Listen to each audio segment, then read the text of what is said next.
ముచ్చట్లతో వచ్చేసిన. ముందుగా హెడ్లైన్స్ ఇద్దాం. తయారైతుంది సెంటర్ బడ్జెట్ వంట, లేకుంటా చూడండి సారు కారం మంట.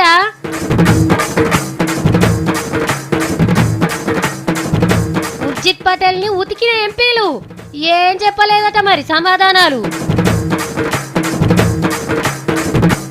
చేనేతకు కొత్త అంబాసిడర్. మనం ఒక మనిషిని చూడంగానే ఎట్లా ఇల్విస్తాం? ఆయన వేసుకున్న బట్టలను బట్టి. జర సూటు బూటేసి టిక్కు టాక్ తయారైతే ఏదో కంప్యూటర్ కంపెనీలో పెద్ద కొలువు చేసినట్టున్నాడు ఈయన అని అనుకుంటాం. తెల్లగా ఇస్త్రీ చేసి నలిగిపోని కదర్ బట్టలు వేస్తే ఈ లీడర్ సార్కి మంచి కదర్ ఉన్నట్టున్నది అని అనుకుంటాం. తెల్ల కొట్టేస్తే డాక్టర్, నల్ల కొట్టేస్తే లాయర్, కాకి డ్రెస్ వేస్తే పోలీస్, మాషివై చినిగిపోయిన బట్టలు వేసుకుంటే ఖచ్చితంగా వాళ్ళు రైతే అయి ఉంటారు. మరికి వార్త చూసినాక ఈ సార్ని ఏమంటారో మీ ఇష్టం. అరే సారేసుకున్న అంగి చినిగిపోయింది, తూట్లకెళ్ళి చెయ్యి పెట్టి మరీ చూపిస్తుండు కదా. నరేంద్ర మోదీ जी का पॉकेट कभी नहीं फटेगा, नरेंद्र मोदी जी का कुर्ता कभी खराब नहीं दिखेगा, मगर नरेंद्र मोदी जी गरीबी की राजनीति करते हैं, फटे कपड़े वालों की राजनीति करते हैं. నా కుర్తాకు జేబు చినిగిపోయింది, అయినా కూడా నేను వేసుకున్నా. చినిగిపోయిన బట్టలు వేసుకున్న మోడీ సార్ను ఎప్పటికి చూడలేరని చెప్తుండు. అంటే మోడీ సారు సూటు పుట్టేసుకుంటాడు, నేను చినిగిపోయిన బట్టలు కూడా వేసుకుంటా అని గరీబ్ తనమంతా పబ్లిక్ చూపిస్తున్నట్టుండు ఒక మీటింగ్ లా. మరి గీ తమాషా చూసినాక మోడీ సార్ భక్తులు ఊకుంటారా? అయ్యో పాపం, యువరాజు తాన పైసలు లేనట్టున్నాయి, తలా ఇన్నేసి కొనిద్దామని ఒగలు, సపరేట్ గాలి మోటార్లు వస్తుంటే చినిగిపోయినట్టున్నదని ఇంకొగలు, బట్టలకు పైసలు లేవు గాని బయట దేశాలలో తిరిగొస్తందుకున్నాయా అని నలుగురు 40 తీర్ల పంచులేస్తుండ్రు. చిత్రం కాకుంటే మోడీ సార్ ఎలువడి ముద్దుగలేదని చెప్తాందుకు బట్టలు చింపుకోవాలా? మంచి బట్టలు వేసుకునే స్తోమత ఉండి కూడా చినిగిపోయిన బట్టలు వేసుకుంటే ఎవ్వరు నమ్ముతారు సారు? షెడ్డి జారిపోయే బుడ్డ పోరడు కూడా ఎక్కిరిస్తాడు.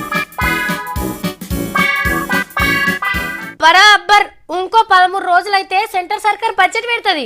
మరి బడ్జెట్ లెక్కలు తయారు చేసుడంటే చిన్న ముచ్చట్నా? అది కూడా వంట లెక్కనే. ఉప్పు కారం మాల్ మసాలా కరెక్ట్గా వేయాలి. ఏది జరం ఎక్కువైనా కష్టమే, తక్కువైనా కష్టమే.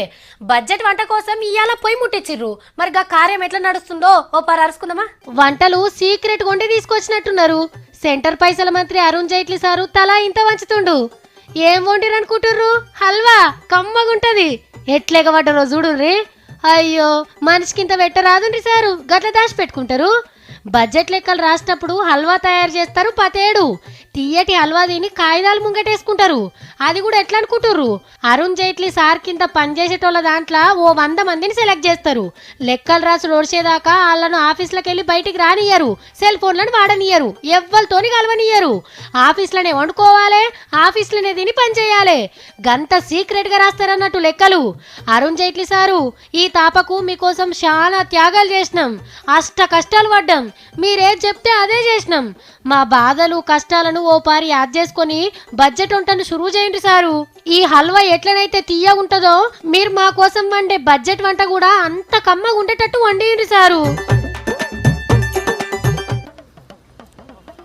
धोती तोड़ा को राउंड घुमा के, वीरों के जैसा कन लद्दा लगा के, गुजम मीरा एक तू वाला डाल के, सारे लोग वो धोती पहन के, धोती डांस धोती डांस धोती डांस धोती डांस धोती डांस. అయ్యో ఏంద్రా సత్తి, ఏంది నీ అవతారం? धोती पहन के उर उर घुमाएंगे, धोती फवरू दिखाना पड़ेगा.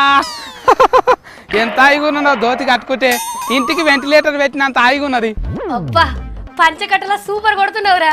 ఇయ్యాలేండి మరి పిలువకు ముందు ఊరికొచ్చినావు, కొత్తగా తయారైన చూపించేందుకు వచ్చినావు కదా. నువ్వు పిలిచినప్పుడు నేను రాను, నేను వచ్చినాకనే నువ్వు పిలుస్తావు.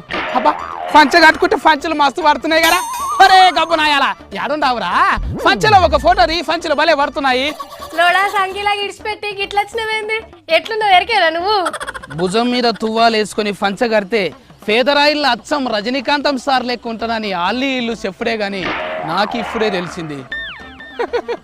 అచ్చగాని సత్తి పెళ్లి పిల్లలు లెక్కన కొడుతున్నావు నాకైతే. పంచగట్టిన ప్రతి ఒక్కడు పందిట్లకే పోతాడా? అట్లాంటే మన ఊరు ఈరే తాత దినాం పంచగడతాడు, ఆయనకు పెండ్లి అవుతుందా ఏమన్నా? మరి మీ దోస్తులు ఎవరైనా పెళ్లి అయితే బంతి పువ్వు తిండి కోతున్నావా? అబ్బా దోతి పంచ కడితే చాలు నీకు పెండ్లి బంతి పువ్వనే కనబడుతున్నది, ఇంకేం కనబడతలేరా? కన్నదాకా నాకు చూపెట్టుకపో.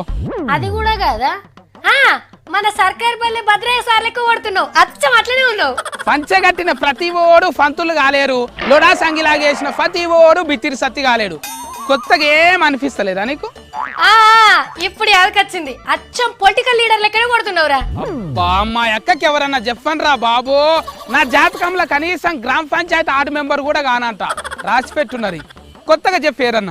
కొత్తగా లేదు పాతగా లేదు, నువ్వే చెప్పు, నాకు అర్థమైతలేదు. చూడు సాఫిట్లక్క, నేనేనుగా సొంటోని, నేను ఫైజామా దొడుగుతా, కానీ అది తొడుగురమన్న దానికి ఫైజామా సైజు దొరకది. మిలిగిందంతా నీకు తెలిసిందే కదా. ఏమైందిరా నీకు, ముచ్చట చెప్పమంటే ఊరిచ్చి ఊరిచ్చి చంపుతున్నావేంది నువ్వు? కళ్ళు కనిపించేటోళ్ళకి చెప్పొచ్చు, కళ్ళు అసలే కనిపించిన వాళ్ళకి కూడా చెప్పొచ్చు, కానీ సగం సగం కనిపించేటోళ్ళకి మాత్రం ఏం చెప్పలేము మనం. మర్చిపోయినావా? ఇప్పుడు చెప్తా చూడు, అది ఫిక్స్ చేసుకోవాలా నువ్వు. ఇంకా మన ఊరు నారాయణ పటేల్ లెక్క కొడుతున్నావు అంతేనా?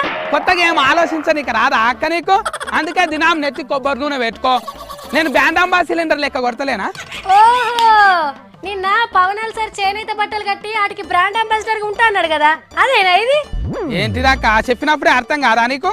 నీ దమాకు మెంటల్ టీ ఫ్లైట్ ఉన్నట్టే మాట్లాడుతుంటావు. పొలిటికల్ లీడర్ కేటీఆర్ సార్ చెప్పిండు, మళ్ళీ సినిమా హీరో పవన్ కళ్యాణం సార్ చెప్పిండు, ఇవి దొడుకోమన్నందుకు వాళ్ళకి థ్యాంక్స్. అగో పవనాల్ సార్ కూడా పొలిటికల్ లీడరేరా? ఇంకేడైంది అక్క పొలిటికల్ లీడరు? రాజకీయంలో ఇంకా లేతగానే ఉన్నాడు. సినిమాలలో అయితే వీరోగా మురిగిపోయింది అక్క. ఇప్పుడు పార్టీని చాలా గట్టిగా చేసే పనులు ఉన్నాడు తమ్మి. మరి నువ్వెందుకు కట్టినవురా చేనేత బట్టలు? మళ్ళీ వీరోలు లుంగి కడితేనే బ్యాండ్ అంబా సిలిండర్ అయితే, నేను దోతి కడితే కానా అక్క బ్యాండ్ అంబా సిలిండరు? నేను అయితే అక్క మన బతుకులు మన బట్టలు మనం చెప్తేనే కాదు సతీ, హీరోలు అందరు చెప్తే అవుతుంది. Mahesh Babu sir, Nagarjuna sir, Sania, Samantha ముందుకొచ్చిర్రు. నేనే మా నాగ చైతన్య వాళ్ళ నాయనను నాగార్జునను. ఇప్పటి సంది అందరూ చేనేత బట్టలు దొరకకపోతే సుమ్మైపోతుంది. ఏమోరా తమ్మి, ఇప్పుడన్నా జర నేతన్నల బతుకు మారుతుందేమో. కానీ సత్తి నువ్వైతే ఏ మాట కామాటరా, సూపర్ కొడుతున్నావు చేనేత బట్టలల్లా. అయినా సత్తిగాడు చేనేత బట్టలు కట్టుకుంటే ఆ కిక్కే వేరఫా. మీరేంరా నా బట్టలు చూస్తుండ్రు? ఇవ్వనంతలా వెళ్ళి కొనుక్కొని చేనేత బట్టలు కట్టుకోండి. అన్ని కరెక్ట్ గాని సత్తి, మరి నాకేం లేవారా? నువ్వు ఒక్కడివే తెచ్చుకున్నావా? బతుకు బాట చూపెట్టిన అక్క నువ్వు. నిన్ను యాది మరుస్తానక్క. నీకోసానికి బతుకమ్మ సీరలు 2 తెచ్చిన. దినాము చేనేత వస్త్రాలే కట్టుకోక నువ్వు. అబ్బా ఇక నువ్వు ఇయ్యాలి ఒక్కరోజు చేసుకొని సోగొట్టకు. నేను రోజు చేనేత చీరలే కట్టుకుంటున్నా. అయినా కానీ బతుకమ్మ చీరలే తమ్మి, థ్యాంక్స్ రా. నాకున్నా నువ్వు 2 వంకొచ్చినందుకు. నువ్వు కూడా చేనేత అంగిలా గుట్టించుకో, ఇంకా సూపర్ ఉంటది. సంక్రాంతికి కోళ్ల పందాలను బంద్ పెట్టమన్నది మన పొత్తుల కోర్టు. కోళ్ల పందాలను ఖాయి చేసేటోళ్ళు 2-3 రోజులు లొల్లులు చేసి నిమ్మలంగా వాళ్ళ పనులు వాళ్ళు చూసుకున్నారు. పండుగల 3 రోజుల దాకా కూడా పతే లెక్కనే జోరుగా నడిచినాయి. పోలీసులు కూడా ఎవరిని పెద్దగా పట్టించుకోలే. మరి తమిళనాడులో జల్లికట్టులో ఎట్లా జరుగుతున్నదో ఓ పాడు చూడండి. జల్లికట్టు జగడం రోజుకింత జోరైతుంది పో. ఆట కోసం తమిళనాడోళ్ళు ఉడుం పట్టు పట్టిండ్రు. ప్రశాంతంగా ఉండే మద్రాస్ బీచ్ లా జోరుగా నడుస్తుంది లడాయి. చదువులు బంధు, కొలువులు బంధు, దుకాన్లు బంధు, పని పాట అన్ని ఇడిచిపెట్టి ఆట కోసం శాతనైన కాడికి లోలి చేస్తుండ్రు. సినిమా టాకీస్ల మీద కూడా దెబ్బ పడ్డట్టుంది మెల్లమెల్లగా. ఉద్యమంలో షేరికైతుండ్రు యాక్టర్లు, యాక్టరమ్మలు కూడా. This voice should reach the center and the central government should take steps to pass the ordinance. రాష్ట్రం అంతటా కూడా ఆటలలోనే నడిచే వరకు సీఎం పన్నీర్ సెల్వం సార్కు ఇంకో పని లేకుండా అయింది. ఎట్లనన్నా చేసి ఆటకు పర్మిషన్ ఇప్పియమని ఢిల్లీకి పోయి మోడీ సార్ ముంగట నిలబడ్డాడు. కానీ మా చేతులు ఏమున్నది, ఎడ్లకు అపాయం అవుతుందని పెద్ద కోటోళ్ళు ఆటను బంద్ పెట్టిండ్రు.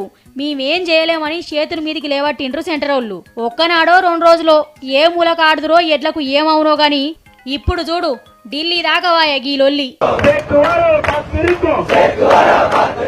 నేను పోయేస్తా మరి. నమస్తే.